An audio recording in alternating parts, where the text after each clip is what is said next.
Hello everyone, warm welcome to my channel Learn and Upturn.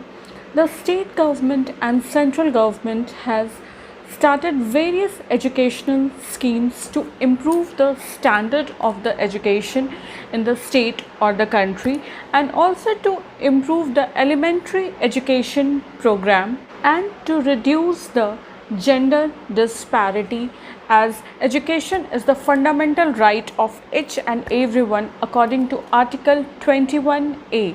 So in our today's video we will talk about government educational schemes, like we will talk about some government educational schemes and its salient features, which is important topic for your upcoming JPSC prelims examination 2021. So without any further delay, let's start the video.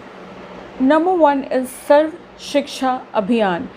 मैं नाम यहाँ पर screens पे mention कर दूँगी. सर्व शिक्षा अभियान was launched by central government in the year 2001. The main M of this scheme, educational scheme, was to universalize the primary or elementary education. In Jharkhand, it was implemented by Jharkhand Educational Project Council, also known as JEPC. It focuses on mandate-free and compulsory education of children among age of 6 to 14 years.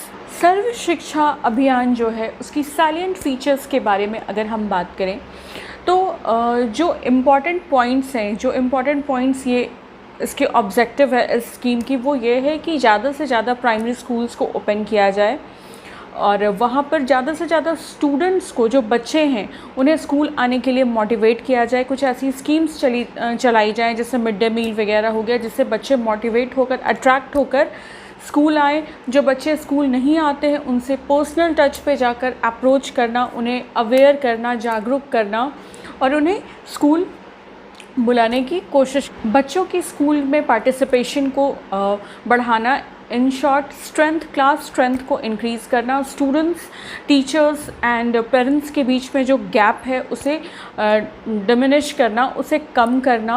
और students and parents के corporation से जो primary level, जो elementary level, जो सर्व शिक्षा अभियान का scheme है उसे सक्सेसफुल बनाना.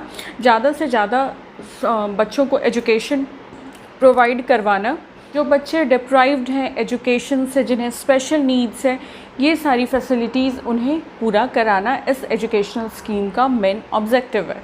कस्तूरबा गांधी बालिका विद्यालय, जैसा कि आप नाम से समझ सकते हैं, यहाँ पर गर्ल्स की पढ़ाई के लिए, जो गर्ल्स स्टूडेंट्स हैं उनकी पढ़ाई के लिए पे फोकस किया जाता है. स्पेशलाइज्ड स्कूल है. द रीज़न बीइंग, जो डिस्पैरिटी है, जो जेंडर डिस्पैरिटी है, उसे इरेडिकेट करने के लिए स्टार्टिंग से अगर देखा जाए तो अब तो ये रेशियो बहुत ज़्यादा हद तक चेंज हो चुका है, बिकॉज ऑलमोस्ट इक्वल लेवल पे गर्ल्स एंड बॉयज़ आज के टाइम पर एजुकेशन और क्वालिफ़िकेशंस लेते हैं. बट अगर कुछ टाइम पहले की बात करी जाए तो जो सेक्स रेशियो है बॉयज़ एंड गर्ल्स का, उसे अगर एजुकेशन के लेवल में देखा जाए तो गर्ल्स उतना ज़्यादा एजुकेशंस नहीं लेती थी, उतना ज़्यादा पढ़ाई नहीं करती थी. बहुत सारे रीज़न्स हैं. ड्रॉप आउट गर्ल्स हैं, इंटरेस्ट नहीं है पढ़ाई में, अवेयरनेस नहीं है पढ़ाई में, चाइल्ड लेबर की भी इश्यूज़ आती थी, फैसिलिटीज़ नहीं थी, स्कूल्स दूर थे, ऑर्थोडॉक्स मेंटालिटी है. बहुत सारी चीज़ें हैं जिस वजह से जो लड़कियां हैं वो स्कूल में पढ़ाई नहीं कर पाती थी. तो कस्तूरबा गांधी बालिका विद्यालय जो है वो एक हॉस्टल फैसिलिटी के साथ रेसिडेंशियल स्कूल्स है, जहाँ पर गर्ल्स को इनरोल किया जाता है और उन्हें सारी फैसिलिटीज़ दी जाती है, इंक्लूडिंग स्कॉलरशिप. वो वहाँ पर पढ़ाई भी करती हैं, हॉस्टल में रहती हैं, सारी फूड एंड सारी फैसिलिटीज़ प्रोवाइड कराई जाती हैं. ये जो जेंडर डिस्पैरिटी है ना, इसे ब्रेकआउट करने के लिए, इसे इरेडिकेट करने के लिए ये एक बहुत ही इम्पॉर्टेंट और बहुत ही appreciable educational scheme for girls है. ये एक बहुत ही इम्पॉर्टेंट स्टेप है. जो गैप है गर्ल्स एंड बॉयज़ के जेंडर रेशियो में, जो एजुकेशन लेवल की अगर हम बात करते हैं, तो जो गैप है उसे फिल करने का ये एक बहुत ही अच्छा स्टेप है. Next one is National Program of Education for Girls at Elementary Level. National Program of Education for Girls at Elementary Level. Again यहाँ पर हम गर्ल्स के एजुकेशन के बारे में बात करेंगे. उनके एजुकेशन को यहाँ पर हाईलाइट किया गया है. जो ड्रॉप आउट गर्ल्स हैं, जो वर्किंग गर्ल्स हैं, जिनकी अटेंडेंस नहीं है, अटेंडेंस उनकी शॉर्ट करी है या जिन्होंने इनरोल ही नहीं कराया है खुद को, ऐसी गर्ल्स को लेकर, ऐसी इश्यूज़ को लेकर यहाँ पे ये जो स्कीम है ये उस पर फोकस करता है. और साथ ही साथ ये गर्ल्स को एम्पावर करने के लिए बहुत तरह की लीगल काउंसलिंग भी दी जाती है यहाँ पे. लाइक अगर अर्ली स्टेज में जो चाइल्ड मैरिज वाली इशू होती है या चाइल्ड लेबर वाली इशू होती है, मैनेजमेंट या हैरासमेंट की जो भी प्रॉब्लम्स होती हैं, उन सारी चीज़ों को में भी गर्ल्स को एम्पावर करने के लिए लीगल काउंसलिंग भी कराई जाती है स्कीम के तहत. Vocational training and skills provide किया जाता है. हायर एजुकेशन के बारे बताया जाता है. करियर अपॉर्चुनिटीज़ के बारे बताया जाता है. गर्ल्स को स्पेशली हेल्थ एंड हाइजीन के इच एस्पेक्ट के बारे में काफ़ी डिटेल्ड में समझाया जाता है. हेल्थ का केयर उन्हें कैसे करना है, खुद की सेल्फ हाइजीन को कैसे मेंटेन रखना है. हेल्थ कैंप्स वगैरह भी लगाए जाते हैं जिसे स्वास्थ्य शिविर वगैरह कहते हैं. वो सारी भी चीज़ें इस स्कीम्स के अंदर आती हैं. मेडिसिन्स भी प्रोवाइड कराई जाती है और बहुत सारी गर्ल इश्यूज से रिलेटेड अवेयरनेस क्रिएट करी जाती है. नेक्स्ट वन इज़ राष्ट्रीय माध्यमिक शिक्षा अभियान. सर्व शिक्षा अभियान के सक्सेस के बाद राष्ट्रीय माध्यमिक शिक्षा अभियान को लॉन्च किया गया गवर्नमेंट ऑफ इंडिया के द्वारा 2009 में to improve the standard and quality and accessibility of secondary education की जो क्वालिटी है, स्टैंडर्ड है, एसेसिबिलिटी है, उसे इम्प्रूव करने के लिए इस स्कीम को लाया गया. इसमें बहुत सारे ऑर्गेनाइजेशंस, इंस्टीट्यूट्स एंड एनजीओज़ जो हैं वो जुड़े हुए हैं, कॉपरेट करते हैं और उनकी भी बहुत ज़्यादा रोल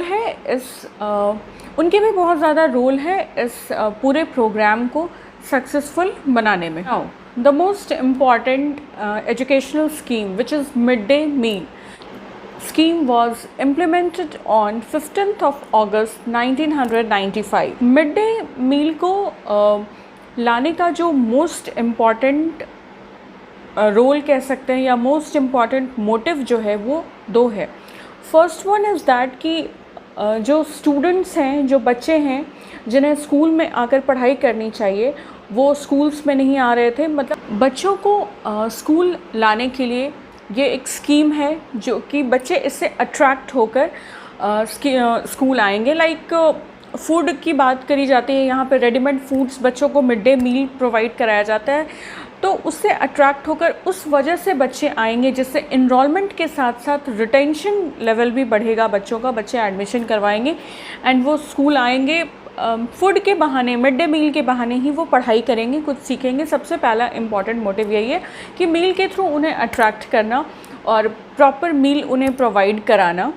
सेकंड जो मेन मोटिव इस स्कीम का था वो प्रॉपर जो 300 कैलोरीज़ कंजम्पशन बच्चों को प्रोवाइड कराना और 8 to 12 ग्राम्स ऑफ प्रोटीन जो भी वो फूड वो दे रहे हैं उसके कंटेंट में उन्हें प्रोवाइड कराना, उसकी कंटेंट में वो चीज़ हो.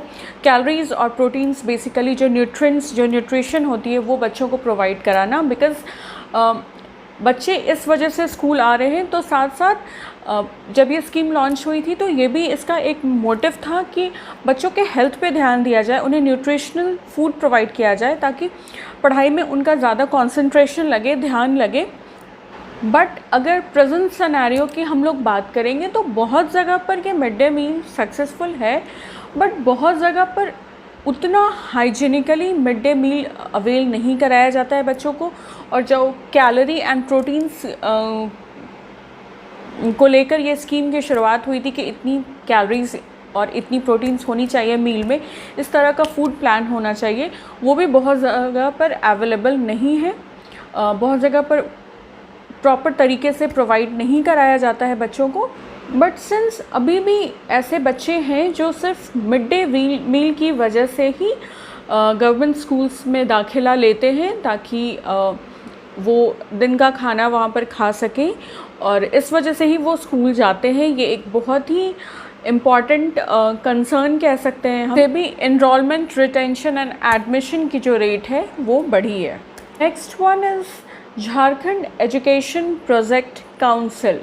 It helps the state to pursue the goal of universalization of elementary education. It helps in conducting various programs for implementing and strengthening the defined motive, increasing the level and standard of education in state by Sarv Shiksha Abhiyan, Kasturba Gandhi Balika Vidyalaya and many other such important schemes. So these were some of the important educational schemes which are very important for education sector, for strengthening and for upgrading the quality and standard of education in country as well as state.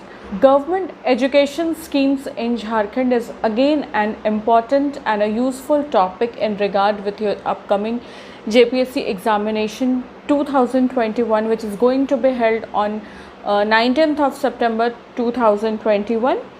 तो इसके तहत मैंने आपको कुछ government educational schemes के बारे में बताया और क्या सैलिएंट फीचर्स हैं, कब शुरू हुए हैं वो स्कीम, वो बताया मैंने आपको. आई होप आपको मेरी आज की वीडियो अच्छी लगी होगी. अगर if you find my today's video helpful and informative, you can subscribe to my channel Learn and Upturn. Also you can like and comment on my videos and share this video easily with your friends and family. Thank you so much for stopping by and watching this video. Take care and bye.